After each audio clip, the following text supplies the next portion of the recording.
asawa niya. Ipil-ipil. Nami. Ubusin ko. Ubusin mo. Tapos patunugon. Ipalaga pa, lapak. Yan. Parang nga.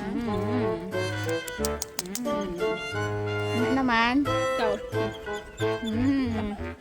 Yummy. Ubusin mo yan. Wala. Ubusin mo yan para magpupos ang iyong tiyan. Pampakupos at yan. Pampakupos sa tiyan. Pampawala ng bitok. Ang amon nars nga bituson. Ari ko, sorry. Nagapurgas ang iya kaugalingon sa Self-medication daw siya. Sa ipil-ipil. panangkot mabaton ka mo sa pampurga niya, mga man siya kahipil-ipil ang pampurga sa diri niya. Ang isa man nga purgado. Paano na sine?